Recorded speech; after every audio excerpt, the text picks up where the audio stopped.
دوبارہ attorney general for Pakistan کو سنا دوبارہ، اور ان کو سننے کے بعد انہوں نے وہ ان کی درخواست جو تھی مسترد کر دی سپریم کورٹ نے، اور پھر اٹارنی جنرل کو کہا کہ آپ اپنی جو ہے بحث شروع کیجیے گا اور جاری رکھیں جس پر ہوئی تھی۔ تو ایک بات تو خوش آئند ہے، میں سمجھتا ہوں قوم کو اس بات کی مبارک ہو کہ سپریم کورٹ نے ایک پھر مارکۃ الآراء فیصلہ دیا ہے۔ یہ باوجود اس کے کہ بار بار طوالت کی استدعا کی جاتی ہے، بار بار رخنہ اندازی کرنے کی کوشش کی جاتی ہے تاکہ یہ ایک مسئلہ جو ہے اس کو لمبو میں ڈال دیا جائے، اور اغلباً 16 ستمبر کی شاید انتظار فرما رہے ہیں، لیکن سپریم کورٹ نے بڑا واضح کر دیا کہ ایک تو بات یہ ہے کہ ہم اس کو لمبا نہیں کریں گے کیونکہ یہ مسئلہ ایسا ہے جس میں فیصلہ جلد ہونا چاہیے، اور یہی ہم نے استدعا کل کی تھی کہ جناب یہ ڈے ٹو ڈے کر کے اس کو ایک ہفتے کے اندر مہربانی کر کے یکسو کیجیے گا۔ اس کا فیصلہ چونکہ اس پر ساری قوم کی نظریں جمی ہوئی ہیں اور اس پر ہمارے ملک کے آئینی ڈھانچے کے مستقبل کا بھی اس پر دار و مدار ہے۔ چنانچہ آج جب اٹارنی جنرل صاحب نے بعد میں شروعات کی تو پہلے ہی انہوں نے ایک ایشو پر شروعات کی کہ کیا یہ کہیں جو ملٹری کورٹ ہے یا کورٹ مارشل ہے، کیا یہ اس کو کورٹ بھی کہہ سکتے ہیں، کیا اس کو عدالت بھی کہہ سکتے ہیں، کیا یہ آرٹیکل 175 کے دائرے میں اور آرٹیکل 203 آئین کا جو ہے جس کے تابع عدالتیں بننا مقصود ہے،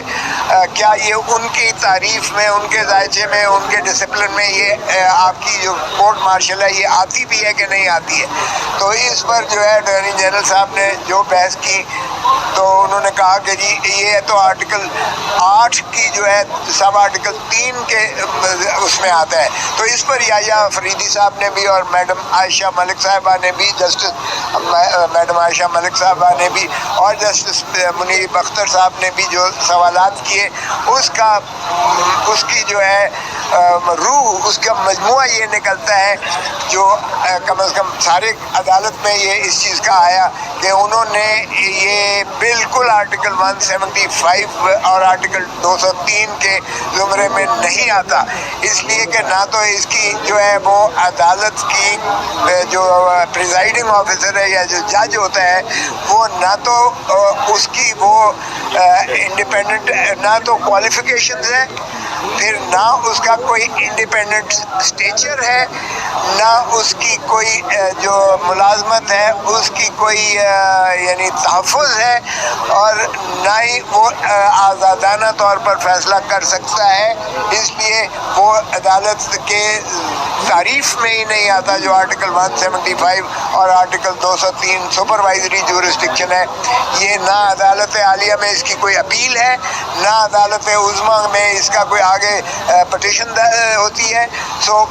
اس کا نہ کنٹرول ہے نہ عدالت عالیہ کے، نہ اس کا کمانڈ اور کنٹرول، دونوں چیزیں سپروائزری جورسڈکشن عدالت عالیہ کی تحویل میں کورٹ مارشل یا ملٹری کورٹ کی نہیں آتی ہے۔ تو بنیادی چیز جو ہے ہمارا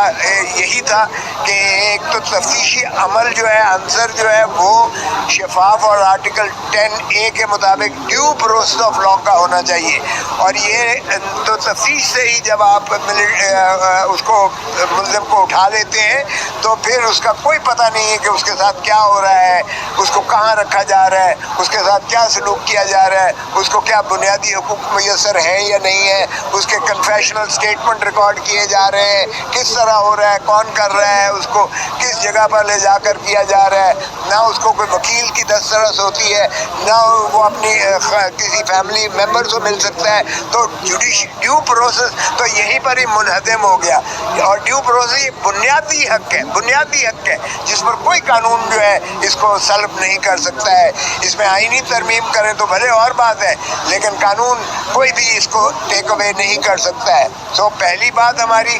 یہی تھی، اور اس کا کوئی جواب دوسری جانب سے نہیں آیا اٹارنی جنرل سے، اور اسی طرح عدالت کی تعریف میں نہ اس کی سپروائزری جورسڈکشن ہے، نہ اس کا کنٹرول اینڈ کمانڈ جو ہے ہائی کورٹ کے پاس ہے کورٹ مارشل کا، بلکہ ان کی اپنی ہائرارکی میں۔ تو پہلے دن سے ہی ہمارا جو موقف تھا کہ جناب جب کور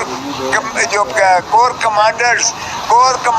جب یک زبان ہو کر فرماتے ہیں انامپیچبل ایویڈنس irrefutable ہے. اور جب فارمیشن کمانڈر سارے پاکستان کی آرم فورسز یہ کہتی ہیں کہ ناقابل تردید شواہد ہیں جن کو جھٹلایا نہیں جا سکتا، تو اس کے بعد ایک مذاق ہے کہ فوجی عدالت یا کورٹ مارشل جو ان کا ایک میجر جنرل ہوگا یا بریگیڈیئر ہوگا یا کرنل ہوگا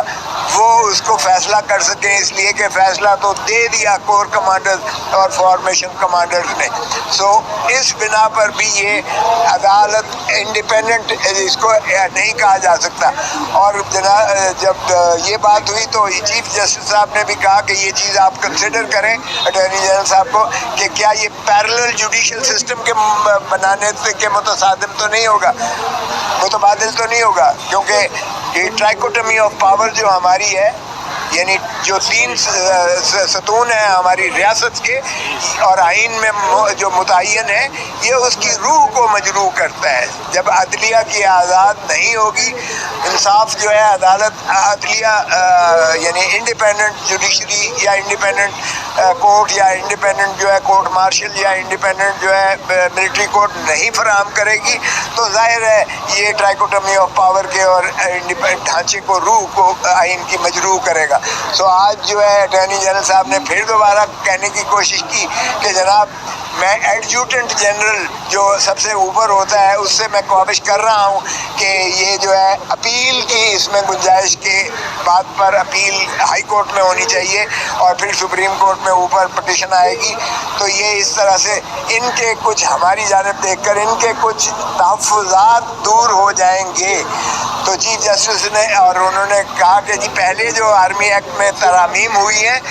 وہ ترامیم پہلے سے ہی جاری و ساری تھی، اس لیے میں اس میں شامل نہیں تھا اٹارنی جنرل سے. تو جسٹس مظاہر علی اکبر نقوی صاحب نے کہا کہ آپ پھر اس کا مطلب اسٹیٹمنٹ دے رہے ہیں، آپ تسلیم کر رہے ہیں کہ اٹارنی جنرل کو اس قانون سازی میں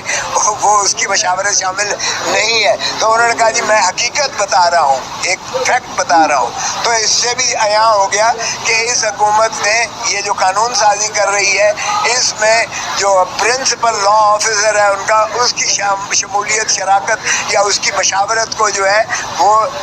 اس قابل نہیں سمجھا جائے گا ان کو شامل کیا جائے. اور آپ نے دیکھا کہ جس طریقے سے اس ملک میں قانون سازی ہو رہی ہے علمان بارکیف کل کے لیے اب انہوں نے رکھا ہے اور انشاءاللہ ڈے ٹو ڈے ہو کر ہمیں توقع ہے اور یقین ہے انشاءاللہ کہ اسی ہفتے میں انشاءاللہ فیصلہ آئے گا اور قوم جو ہے ایک خوشخبری اس کو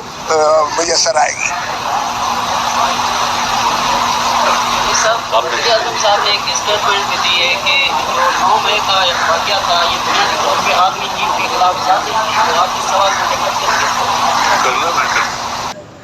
پہلے جو آرمی ایکٹ میں ترامیم ہوئی ہیں وہ ترامیم پہلے سے ہی جاری و ساری تھی، اس لیے میں اس میں شامل نہیں تھا. اور جسٹس مظاہر علی اکبر نقوی صاحب نے کہا کہ آپ تسلیم کر رہے ہیں کہ میں اس قانون اس کی مشاورت شامل نہیں ہے. تو انہوں نے کہا کہ میں حقیقت بتا رہا ہوں، فیکٹ بتا رہا ہوں. تو اس سے بھی خیال ہو گیا کہ اس حکومت نے جو